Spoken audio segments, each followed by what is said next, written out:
Welcome back to the channel. For the love of you, go Mad Scientist Monday, episode 2. Titled Pros and Cons of Tier 1 Upgrades for ZPAP M70 and PAP M77. First, you already know how we start our joints. We giving a shout out to Hatulkin. Hatulkin, we want to highlight you for this concept of this video, pros and cons.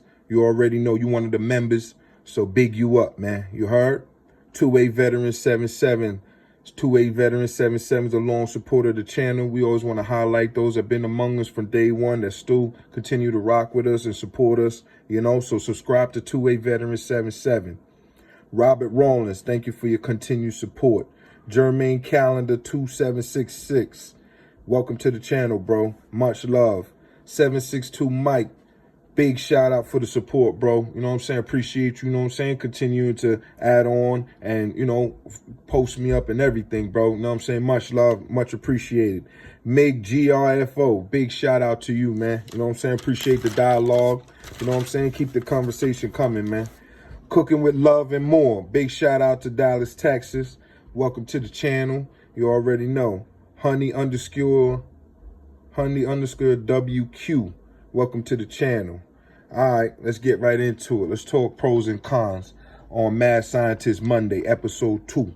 So I kind of want to tie this video into like a range report, a Yugo rant, and we're going to talk some comprehensive reviews of the Zastava brand, what they offering to the market, you know what I mean? And you know me, I like to get right into the bullshit. So let's talk the cons first, you know what I'm saying? The first con for the Yugo platform is the price of the accessories. The price of the accessories is like a niche market, so, they very expensive, man. You know what I'm saying? These things, I don't even want to get into price because the only thing that I retailed on these firearms was Krebs. That's the only thing that's retail on these firearms. I'm not going to cap to y'all. Only thing that's retail on these firearms is Krebs and maybe one of these stocks. All right? So moving along. Second con, the fire control group. The fire control group functions, but the reset is very slow. You know what I'm saying? And on some of these gas regulated firearms, it can cause a whole slew of problems. But Zastava firearms function. Let me be clear. They function, okay? Now, as far as having modern accessories, we're going to get into that. Third con, the shitty slant brake that they keep selling us, y'all. They keep selling us that bullshit slant brake. You know what I mean? They need to get with it. That's the third con. It's trash, period. All right? Now, that's it for my cons. Maybe you might have some more cons. Continue the conversation in the comment section. This video is for my boy Hatulkin. He came up with it, and then we're going to get to the pros and cons of my weapons. But I just want to talk about the Zastava rifles. So the first pro, and I think this is the first on everybody's list, is the price. The price of these joints is entry level to mid level, but it's still decent. You're not coming in at $2,000 and then you still want to add on your sauce, you know what I'm saying, your grips and your hand guards and your stock and whether they fold, you know what I'm saying, your forend accessories on your rails, all it just get too pricey. So that's the first pro, is the price on the Zastava. Second, they can be modified to fit a specific shooter. You know what I'm saying? As you can see, I'm tactical, all tacked out, you know what I'm saying? 007 jumping off the roof and all that. This is me. You know what I mean? This is me. Third pro, with some slight modifications, I've shown that the Zastava Arms USA M70 can be accurate with some slight modifications, right? I've proven that to y'all. You can shoot tight groups and continuous groups. Now, this might be something that a lot of people that talk shit about these rifles overlook. This is new. When Century was bringing them in, they shitted on them, but now Zastava has an American base. It's called Zastava Arms USA for a reason, right? It's an American base. Yes, they stuff is made in Serbia. You know what I'm saying? So is some of our polo shirts and some of our Nautica. You know what I'm saying? But we still recognize it as an American company, right? So, like I said, don't let all of the fluff deter you from purchasing this. I don't get any kickback from none of these manufacturers. I want to support American manufacturers, aftermarket, excuse me, for the aftermarket market. I want to highlight Zastava. You know what I'm saying? We was complaining about, oh, we ain't getting no matching parts, kids, or this and that Century bringing us some bullshit, oh, this and that, you know. And hey, listen, guys, Zastava gave us a decent entry-level product to work with. And yes, you're going to have to spend some money to get all of this shit here. Believe me, I did it for y'all. So go subscribe to the channel right now. Again, this video is for educational purposes. We don't promote the sale of firearms or ammunition. This is for educational purposes. And shout out to all the members. All the members, you heard? All the new members that supporting and bigging up for the love of Yugo. Shout y'all out. You know what I'm saying? Fire up my goddamn comment section if y'all loving this shit. You hear me? I'm getting right to it. Right? So, now let's talk about the Yugo twins. Right? Let's talk about the Yugo twin, excuse me. The reason why I opted for the TWS, as you can see, this folds to the left, right? Now, why I needed this fold to the left, because if you can see, the stock ends right where the charger handle is. So this is going to cause a problem if I fold it to the right. So we needed to solve that problem. Then arises another problem. The scope mount can't come off because of the hinge right here. So how we going to mount our scope? Solution number one, Texas Weapon System dog leg Gen 3 rail for the Yugo. That's how we solved that problem. So we needed to swing left because the stock was too long. 9.5-inch ace, right, is what I recommend because it gives you a full length of pull. If you go with that short stuff, you're not going to be able to see down that rear peep sight. And, you know, you're just not going to shoot. You're going to be shooting over the gun. Trust me, I'm telling you guys, I did it. I've been spending countless months with these firearms, okay? And I just came back from the range today. He quiet as cat, right? But we ain't going to talk about that. That was a little sneak. You know what I'm saying? I snuck out there to test something else. But, sorry about that. Got money on the phone. But anyway, we talked about the hinge. We talked about why we got the TWS. We talked about the charging handle. We talked about, you can look at it right here. You see how long the stock is? It's going to hit right here if you choose to hinge it to the right. That's why we did that, right? So for this, that's what happened. So you can call that a pro or con. So the pro is that we ended up with a TWS and the rear peep sight, right? That's the pro. The con is that we can't use this as we want because look at my hand. It's hitting that, right? So, but we want what we want, and this is the setup, and this is how it ended up, right? What else? This came with the 360 sieve brake. I like that brake. It wasn't bad because, again, this was a 7762 XR model, so it came pretty fully equipped as far as tactical components is concerned, included with the extended M-lock handguard, right? Was that model. I also want to talk about some stuff that's very important that a lot of people overlook is ammunition, guys. If you want your rifle to give you continuous shot groups, you need good ammunition. You're not going to go get you, well, some reloads are good, but you're not going to go get reloads and the cheap junk and think you're going to, you know, shoot 2-inch and you're going to be a sniper and all of this, man. Cut it out.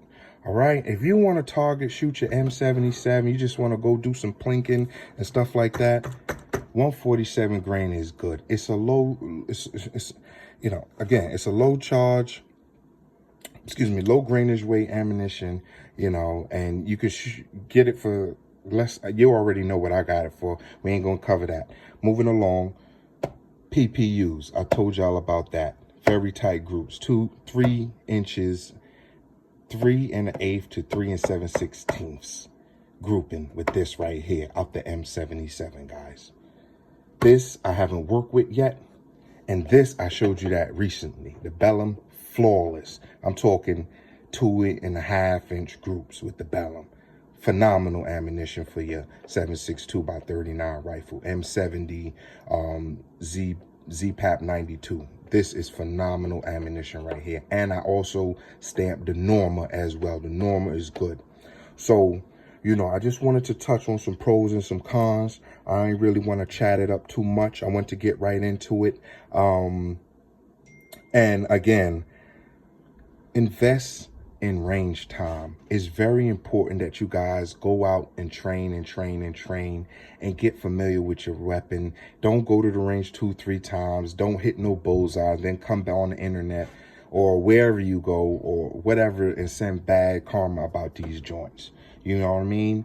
We got some good base rifles. I said base because these are not precision rifles. These are AKs. I mean, I don't know what people thinking. You know what I mean? Like, you know, this is not your AR-10 with all of the bells and whistles and all of that, even though with the proper ammunition, right, guys, the proper ammunition, this is capable of 1.5 inch to 2 inch groups. That is a fact.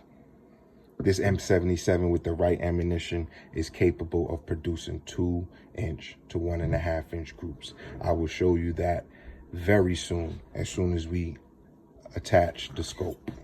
Right now, the biggest con, again, and y'all know this is my pet peeve, is this right here, this trigger.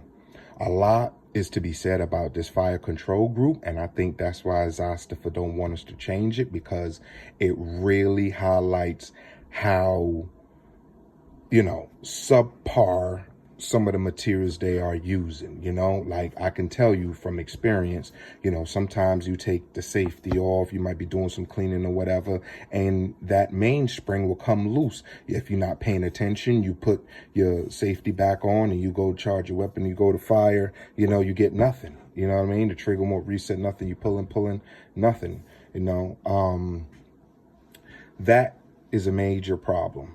You know, for almost $1,000, I think Zastava needs to look into that and look into giving us maybe some of those single stage stuff that's out there. You know, it's not going to look like your lightning bolt. It's going to look just like this, but it's a single stage. I forget who manufactures it, but it's out there. I've seen them. But if you can add on to the conversation, put it in the comments if you know who makes the single stage trigger for the AK. That's not a ALG. Again, with the ALG mod, you're going to have the bolt peening. If it's not modified, that means you have to go ahead and polish your hammer and a few other pieces on that disconnector, and you should be good to go. Like I said, this is my test weapon. Everything that I'm going to do to all and most of my Zastavas coming from this right here. This has been proven. This weapon has been proven. Although I went up in the caliber to 308, I'm sure with that ALG, high energy mainspring, ALG recoil, the whole ALG combo. I went full ALG combo on here. So ALG recoil spring, ALG high energy mainspring, ALG trigger. You know what I mean? I went, and let's not forget about the AK buffer and everything to kind of give the gun a faster reset, as well as, you know, getting that thing into battery and boom, boom, great follow-up shots. It's a very fast shooter. But yeah, Mad Scientist Monday, episode 2, pros and cons, you know what I mean? We definitely gonna get deeper into some stuff as we move into this kind of stuff right here. So we're gonna talk a little bit more comprehensively about how to work with this stuff right here, you know, because what I wanted to showcase was bringing this brand into 2024, because all of the wood stuff, all of that anniversary, all of that shit is just, it's not a wow factor for me. You know, maybe for you, because, you know, you might, oh, Zastava is the new thing, you know, like these, it's the new thing, it's the new shiny thing. This is the 3rd iteration of this. They've been in the game a long time. And trust me, to get to this, you've had to fail a lot, right, guys? So, you know, Zastava trying. I'm on the blogs, I'm on the gram. You know, I'm adding on to what, you know, to the conversation, what I want, and letting them know, you know, what the U.S. consumers will want, because everybody think we're suckers and they could just sell us their junk, you know. And no, that's not what it is. I think we've proved that, especially with that brand, you know.